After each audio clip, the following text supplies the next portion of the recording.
Hi guys, and welcome to my channel. So let's just get right into it.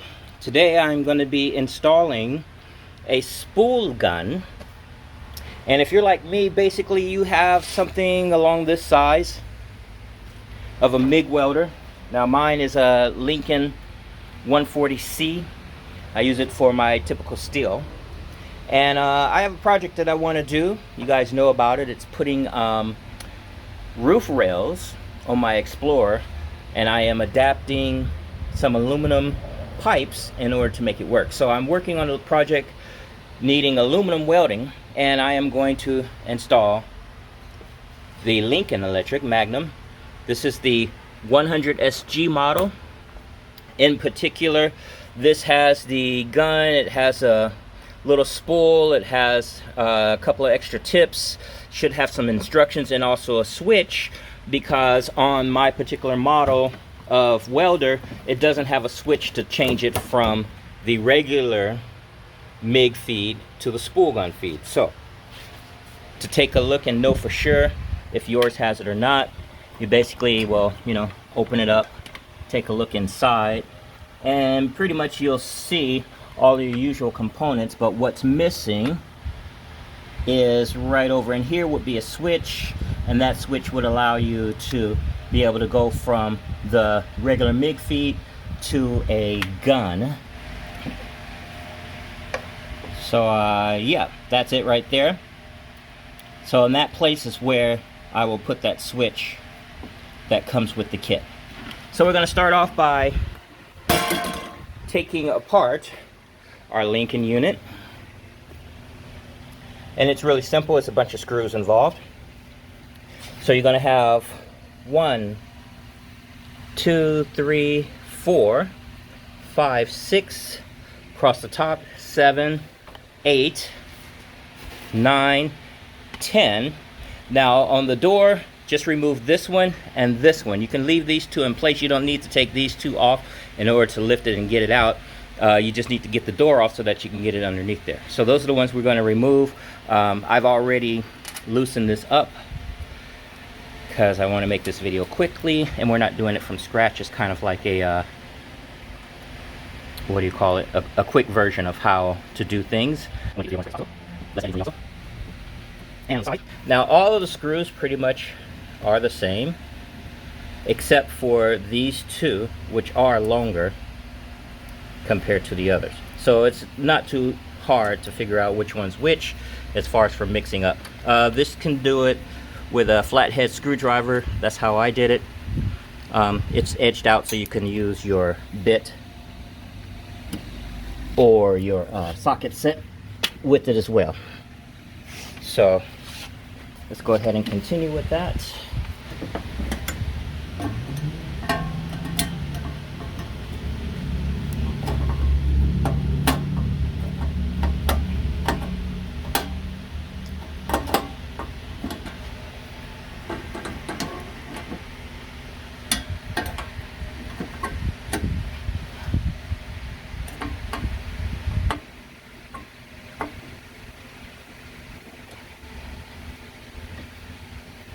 The door just slides off basically. You'll just kind of slide everything out and underneath the handle, and that exposes everything that's inside. Then right here is the plug that you're going to be taking out. So what we have is this one right here. So looking at it, that's the right hand side one. There's a couple little push tabs on it. You can see one right there that will just kind of press in at the same time as pushing that through. Okay, see if I can do that with my fingers here. So there's one on one side, one on the other side. I'm going to squeeze it and push at the same time and see if I can get that through there. Okay, I think I got one side done. This will be a lot faster for you because you have two hands that you'll be able to use, as opposed to me, to which I'm first off doing it with one hand, second off doing it with my left hand. So I've got one side kind of push through, the other side needs to push through. I'm just going to use my screwdriver to kind of push it at the same time. And then I'm just going to pull it out the other side. Okay, so we got it there, gonna pull it out. Simple as that. Alright, that's part's done. Now I knew I had to take all this stuff off, but now let's actually get the parts I need from my box. Alright, once you get it out your box, you got this nice case. Gonna flip it open. Inside, you got your nice pieces, and up top in the lid, you've got a little manual, looks like instruction manual, and some extra pieces. So those wires is what we're going to be installing today. All right, continuing on with that, let's take a look and see what we got inside of here.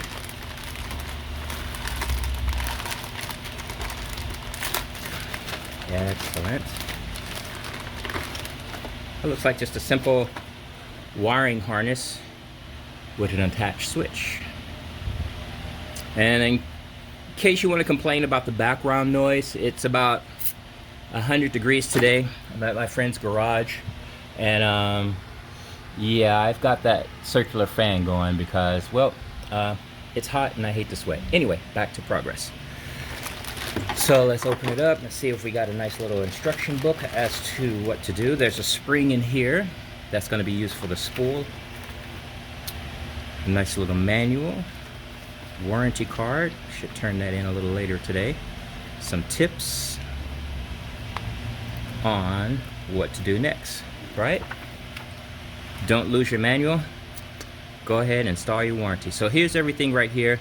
The installation. Now this one is in Spanish, so let's go to the front for English. Looks like we're pretty much doing the installation here. Oh, excellent. Starting at about A6, and it's also even showing what to do as far as taking things off and removing the cover, and that you have the suggestion here of removing the handle, but as you see, we didn't need to remove the handle. And it actually, as you see in their later pictures, their handles are pretty much still there, so you really don't need to remove the handle if you remove the front of that door.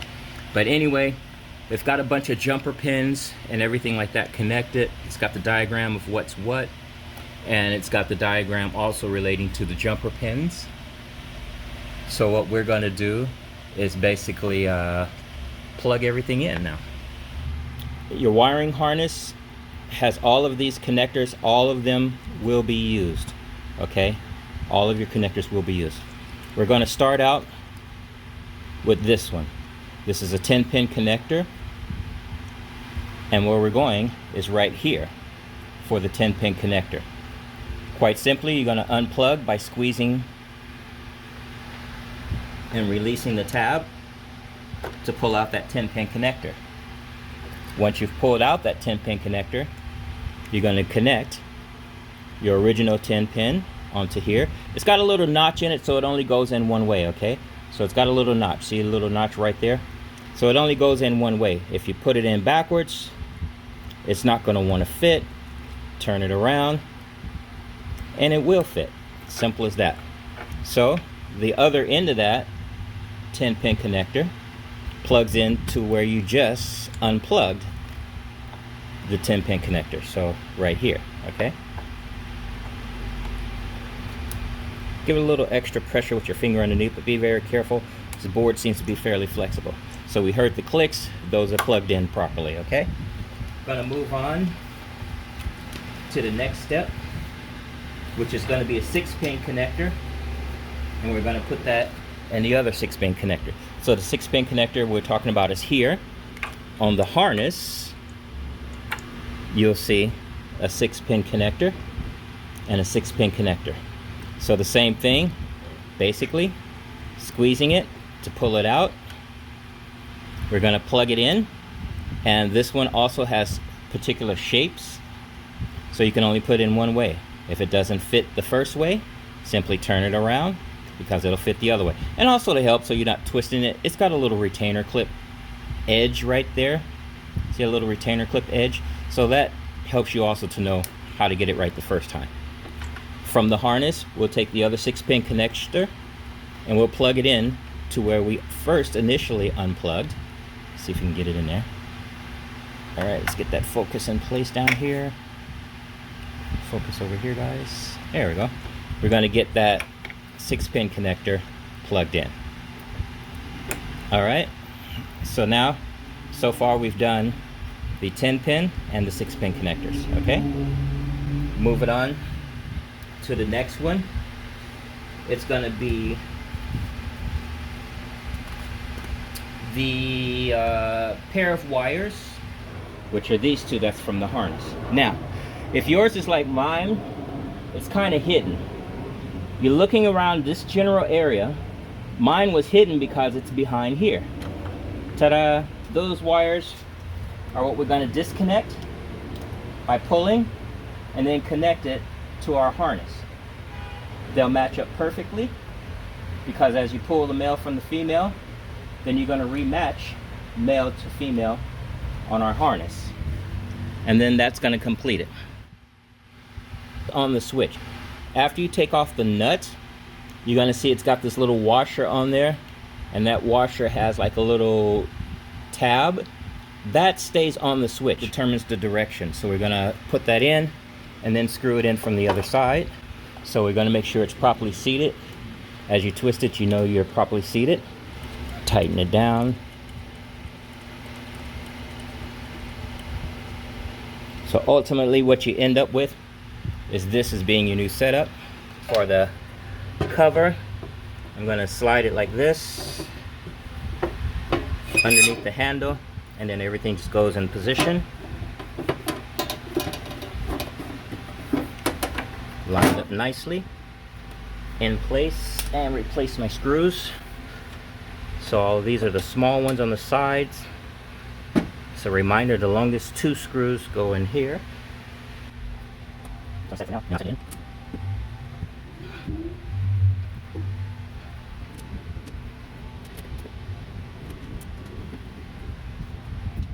Make sure you're not doing it.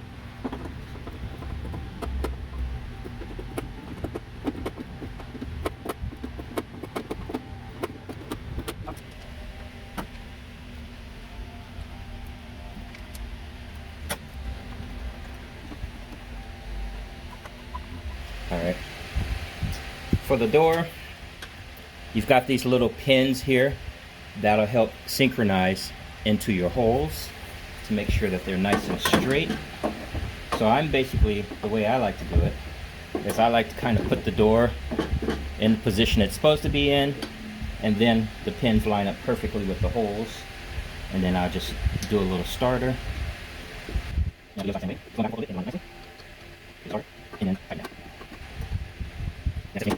Back in position. Everything's on and back in place. So what you end up with is now you have a switch in place. So I'll simply be able to switch that over to the spool gun or over to the MIG, and go ahead and tighten that up as well. Next, we're going to go ahead and change out the actual unit of the MIG feed to the spool feed. For the spool gun, of course, we're going to need to take off everything here. I've seen a lot of people cut the wire and then de-thread what's remaining of the wire from the rest of the tubing. I'm kind of cheap, maybe you are too, but that's about 10 foot of wire that I could be doing some nice welding with. So I'm going to go to my gun tip. Most of the time there's a little ball of weld from the feed of your wire. So I'm going to go in, pull it out, cut off the little ball tip so that the wire will feed through. I'm going to straighten out my hose so that there's no kink in it for the most part. So my hose is pretty much straightened out. And then I'm going to back it up. When I back it up on the unit, I'm going to be very careful because I don't want my wire to unwind on me. All right, that's in place. So it's ready to roll, and I'm just going to back it up. Simple as that.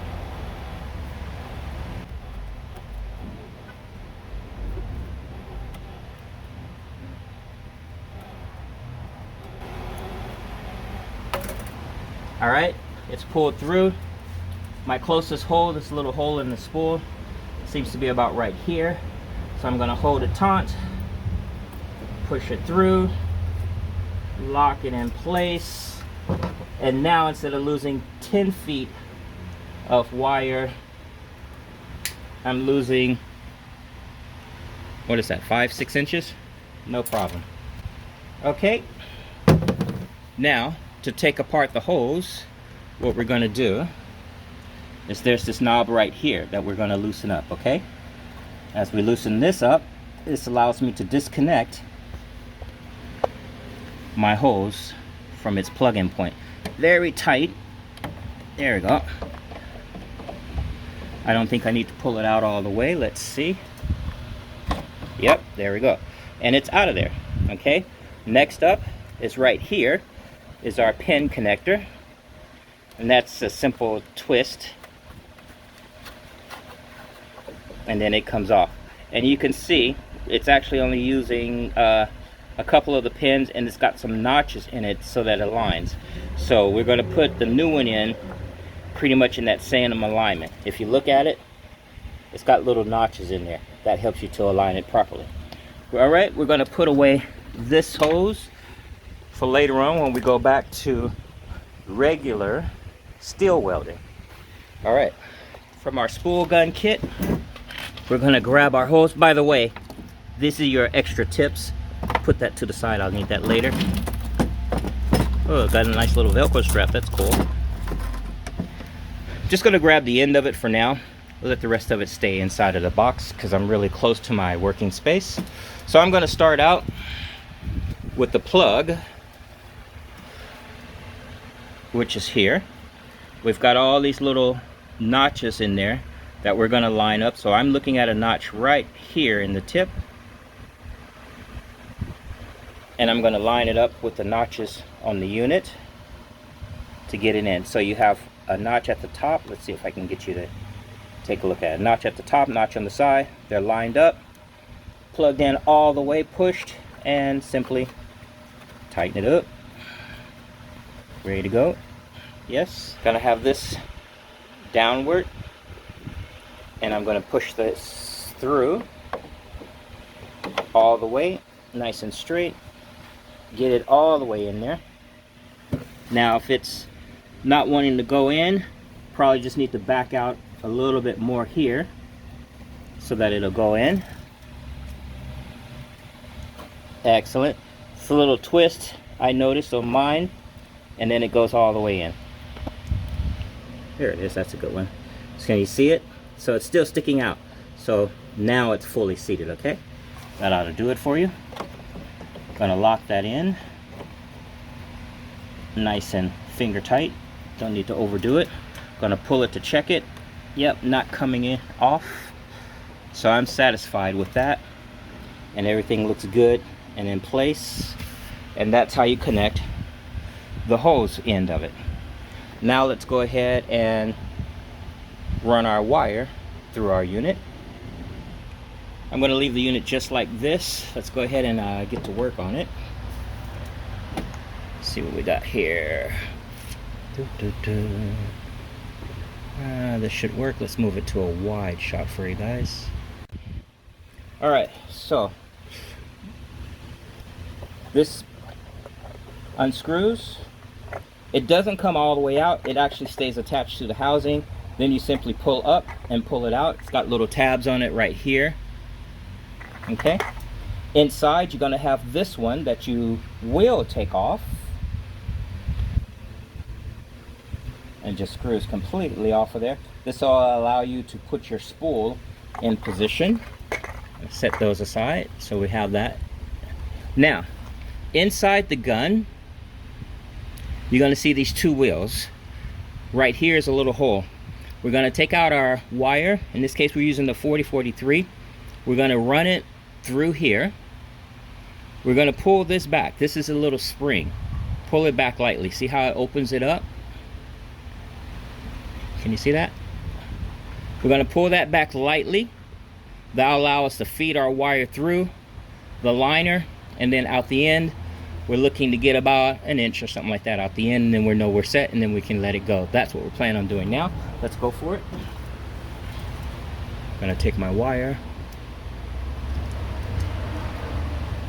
ready to roll. Just gonna unspool a little bit of it. Gonna cut off the end so I have a nice straight tip. All right.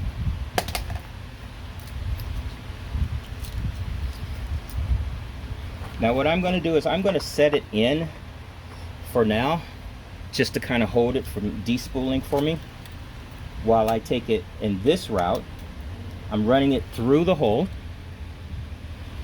Can you see that? I'm running it through the hole. As I get it through and to the other side, you can see that, right? I'm going to lift the spring up, and then I'm going to feed it all the way through. And I'm going to put it in the groove of the wheel, basically, is what I'm doing.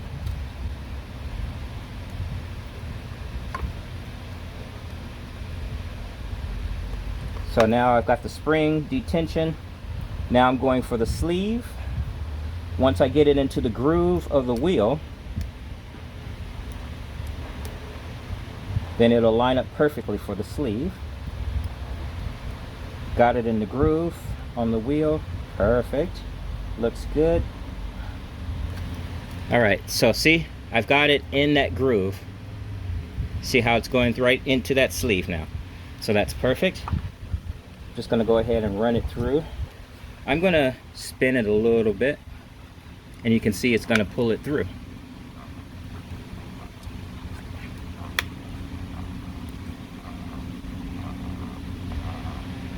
And when it comes out the other end, like I said, about an inch worth, I will be set. Kind of slid out of the groove there. It's underneath, so I'm gonna get it back in place. Right on that groove of the wheel. Excellent. Gonna help feed it through now.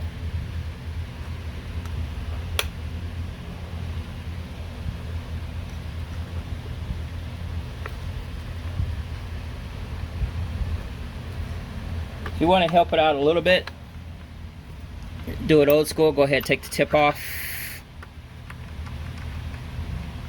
That way it doesn't have to worry about trying to fit it through that tiny little hole there. You can go ahead and just bring it out the end. Actually, that's a better idea.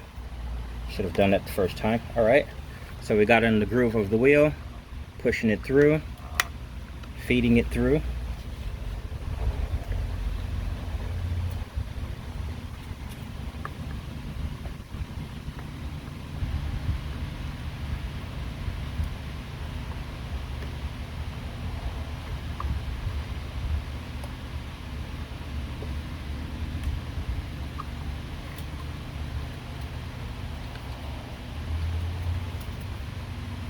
All right, I've got it all the way through out the other side.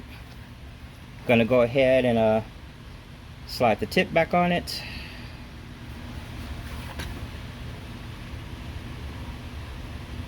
There we go. And put it back together on the other side.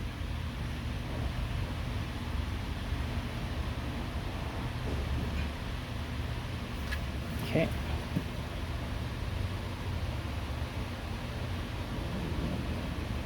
Into position, screw it on, the other side, screw it on. All right, I'm gonna look in here. I'm gonna make sure the wire is in the groove wheel.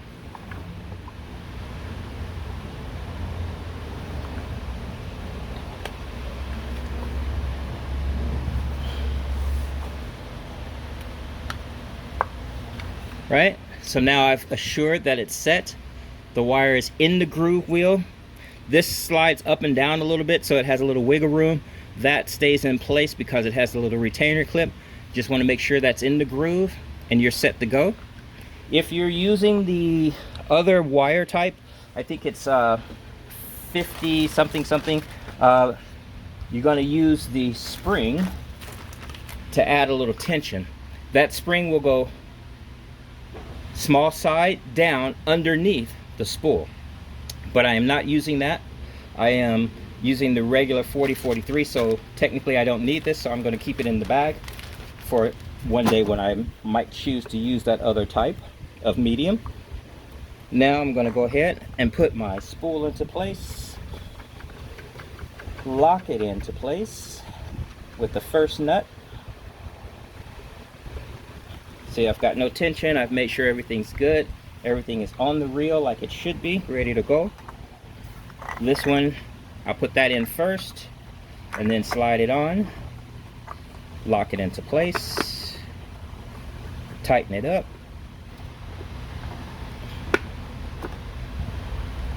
Now that's ready to go. Make sure everything's lined up appropriately. Looks like I missed the alignment a tiny bit. There we are, just like that. All right, I'm gonna plug it up and see what we got. All right, so everything's connected, everything's tight. Here we go. I'm gonna go ahead, and if you follow my instructions, everything should work fine. We're gonna power her up. I'm gonna set my speed. Always remember that one, because when you start out, if you had on low speed, it's not going to trigger the gun. I'm going to just put it on 4 just for the heck of it. I'm going to switch it over to the spool gun. And this is how I set up my gun earlier. So let's see what we got. Yes. All right. I think we're set. Now it's time to do some practice welds on it. For me, for you, that's how you set it up.